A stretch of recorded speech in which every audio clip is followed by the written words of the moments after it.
Hi friends, എല്ലാവർക്കും എൻ്റെ YouTube ചാനലിലേക്ക് സ്വാഗതം. നമ്മൾ ഇന്ന് കാണാൻ പോകുന്നത് മൂന്നാറിലെ കർമ്മേലഗിരി എലിഫന്റ് പാർക്കിലാണ്. ഇത് ഒരു വിനോദസഞ്ചാര കേന്ദ്രമാണ്. ആനപ്പുറത്ത് കയറി വനസഞ്ചാരം ചെയ്യാനുള്ള സൗകര്യമാണ് ഇവിടെ പ്രധാനമായും ഒരുക്കിയിട്ടുള്ളത്. മൂന്നാർ മാട്ടുപ്പെട്ടി റോഡിൽ കണ്ണൻ ദേവൻ മലനിരകളിലായി മാട്ടുപ്പെട്ടി ഡാമിനോട് ചേർന്ന് ഇത് സ്ഥിതി ചെയ്യുന്നത്. ഇതാണ് നമ്മുടെ എൻട്രൻസ് വരുന്നത്. മുകളിലോട്ട് കയറിയിട്ടാണ് വാഹനം പാർക്ക് ചെയ്യാനുള്ള സൗകര്യമുള്ളത്.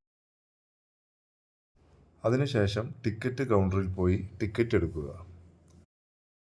ഒരാൾക്ക് 700 രൂപയും സ്റ്റാർട്ടിംഗ് മുതൽ എൻഡിങ് വരെ നമ്മുടെ വീഡിയോകൾ എടുക്കുന്നതിന് 250 രൂപയുമാണ് അവർ വാങ്ങുന്നത്. മിനിമം 2 പേര് ഉണ്ടെങ്കിലേ ആന സഫാരി ചെയ്യാൻ പറ്റുള്ളൂ. ഏകദേശം 15-20 മിനിറ്റാണ് നമുക്ക് ആനപ്പുറത്ത് ഇരുന്ന് കറങ്ങാൻ സാധിക്കുകയുള്ളൂ. ആനക്ക് അവർ തരുന്ന ഭക്ഷണം കൊടുക്കാനുള്ള സൗകര്യവും അവിടെയുണ്ട്. അവിടെ 7 ആനകളോളം ഉണ്ട്. ഈ 7 ആനക്കും ആനയെ നിയന്ത്രിക്കാനുള്ള പരിശീലനം ലഭിച്ച പാപ്പാന്മാരുമുണ്ട്. ഒരിക്കലും മറക്കാൻ പറ്റാത്ത ഒരു സഫാരി ആയിരിക്കും ഇത്. ഒരു പ്രാവശ്യമെങ്കിലും വന്ന് ഒന്ന് ട്രൈ ചെയ്ത് നോക്കണം.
വീഡിയോ ഇഷ്ടമായെങ്കിൽ സബ്സ്ക്രൈബ് ചെയ്യാനും ലൈക്ക്